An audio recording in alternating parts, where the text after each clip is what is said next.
Herstelde huweliksgetuienis. Ons is saam in ons nuwe huis. Fy, hoe het jou herstelreis eintlik begin? Ek en my aardse man het in Desember, amper 'n jaar gelede, uitmekaar gegaan nadat ek van die ander vrou uitgevind het. Ek het die besluit geneem om saam met ons 2 kleinkinders, ouderdomme van 2 jaar en 2 maande, uit te trek en in 'n woonstel te gaan bly. Dit was die moeilikste besluit wat ek ooit moes neem en as ek terugkyk, moes ek gebly het. Al het ek baie pyn en woede gevoel. Oujaarsaand het ek na 'n profetiese gebedsoproep gekyk en in die klets gevra vir gebede oor die huwelik en my man. Hierdie vrou het geantwoord en gesê ek moet in my messengers gaan kyk. Sy het my e-pos gevra en 'n afskrif van die boek Hoe God jou huwelik kan en sal herstel gestuur. Sy was reguit en het my laat weet dat hierdie boek iets ernstigs is en dat ek gereed moet wees. Fy, hoe het God jou situasie verander terwyl jy hom van harte gesoek het? Aanvanklik het ek geen verandering gesien nie, want my hart was nog koud van die pyn wat ek gevoel het, nadat ons 4 jaar getroud was en 11 jaar saam was.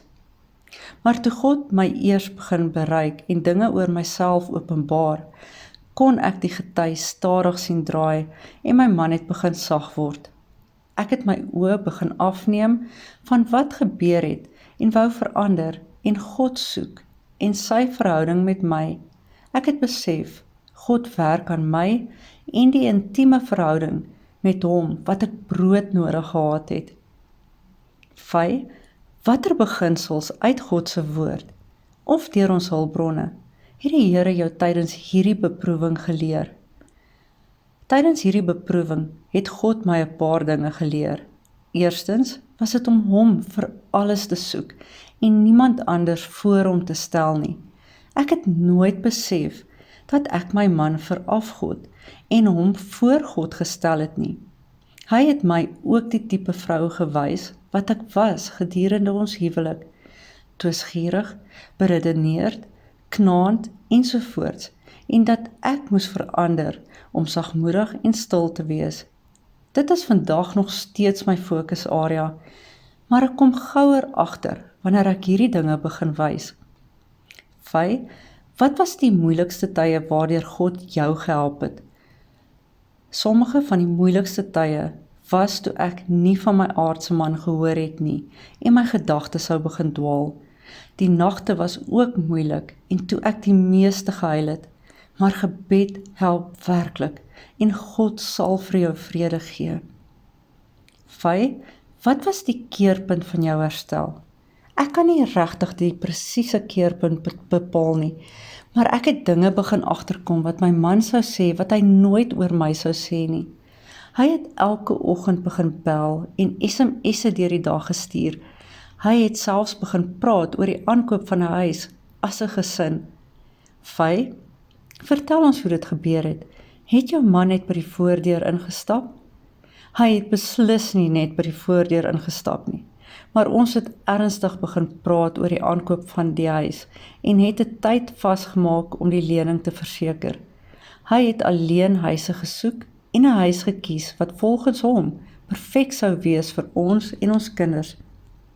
Die hele proses was moeilik, want my aardse man sou twyfel oor sy besluite en selfs die ander vrou dikwels noem, maar God het die oorhand gekry en ons is saam in ons nuwe huis. Alhoewel ons herstel en weer bymekaar is, word die stryd nog steeds gevoer. God werk nog steeds in my, maar ek sal sê ek is vinniger om my te bekeer en ook na hom te soek. Hierdie reis is baie moeilik, maar ek weet dat God die stryd sal wen en al die eer vir ons huwelik sal ontvang. Fy, het jy vermoed of kon jy sien dat jy naby aan herstel was? Ek het regtig nie geweet nie, want alles was so op en af. Ons het baie goeie dae beleef en dan slegte dae. My aardse man sukkel met sy besluit en doen dit vandag nog. Soms word ek moeg, maar elke keer trek God my weer in en nader aan hom. Fy, Sal jy enige van ons hulpbronne aanbeveel wat jou gehelp het? Ek beveel elke hulpbron aan. Die boek Hoe God jou huwelik kan en sal herstel, en lees dit verskeie kere. Die getuienisse van ander vroue was so 'n inspirasie en sprankel van hoop, en die joernale wat my gehelp het om rekord te hou van my gedagtes gedurende die reis. Fy, sal jy belangstel om ander vroue aan te moedig? Absoluut. Fy, hoe dit ook al sy, watter soort aanmoediging sal jy ten slotte by vroue wil laat? Hierdie reis is baie moeilik en dit kan lyk asof dit nooit beter sal word nie. Maar God is 'n getroue God en hy sal die stryd wen en al die eer ontvang. Neem hierdie tyd om 'n intieme verhouding met God op te bou en word die vrou wat hy jou geroep het om te wees. Hy gee so diep om vir jou en wil jou die begeertes van jou hart gee, veral as dit by jou huwelik kom. Jou man kan sonder woorde gewen word. Geagte bruide, daar is niks beter as die onvoorwaardelike liefde van God nie. Hy smag daarna om jou die lewe te gee wat jy begeer, as jy net op hom vertrou.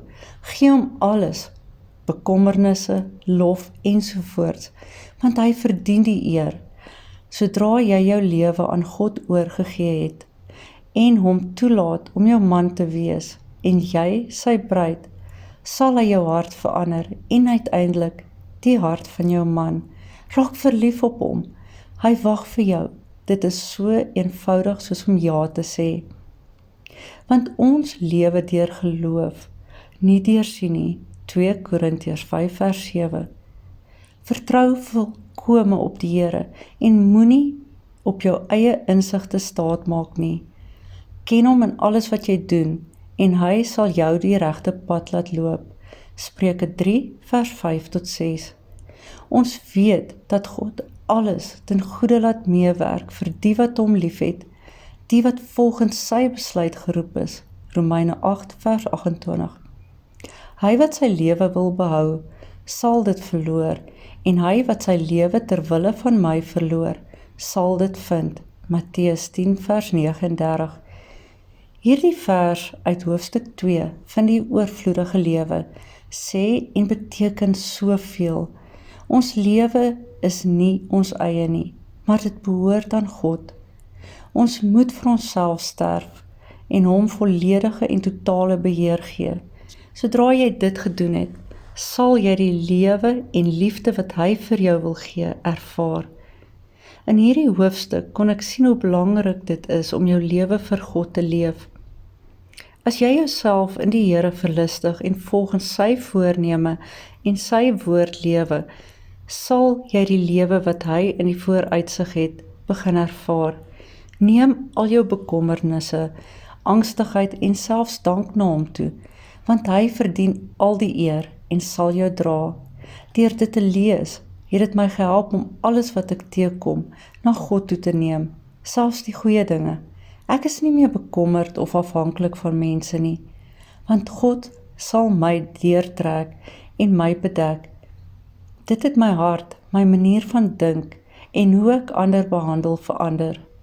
Die huidige stryd, net voor my herstel, was die gedagtes aan my aardse man en wat hy moontlik tydens ons skeiding gedoen het. Dit wil sê, is hy by die ander vrou, dink hy aan my en sy kinders ensovoorts. Ek het my besorgdheid aan God gegee en het onmiddellik 'n gevoel van vrede in die hele situasie gekry. Ek bid tot God om my te help om die gedagtes te verwyder en deur positiewe gedagtes te vervang. Hy bedek my en laat my nie toe om na die donker plekke te gaan soos in die verlede nie. Dit het my gehelp om slegs op God te fokus en nie uit te reik na my man en op my ou maniere te reageer nie. In die toekoms, veral nou na my herstel, sal ek al my bekommernisse na hom toe neem. Hy is die antwoord op alles. As ek hom veral soek in wat ek moet doen, lei hy my. As hy stil is, weet ek dat ek moet wag om te reageer of op sekere situasies te reageer. In die verlede het ek nie volgens die beginsels geleef nie. Ek het dit gewoonlik dadelik self probeer hanteer deur my hemelse man te raadpleeg. Geagte bruide, verheug julle in die Here, nie net vir jou huwelik nie, maar vir jou hele lewe. Hy is jou geneesheer, jou verlosser, jou toevlug, jou krag, jou leiding, jou alles. Hy sal jou lei en vir jou voorsien op maniere wat niemand ooit kon nie.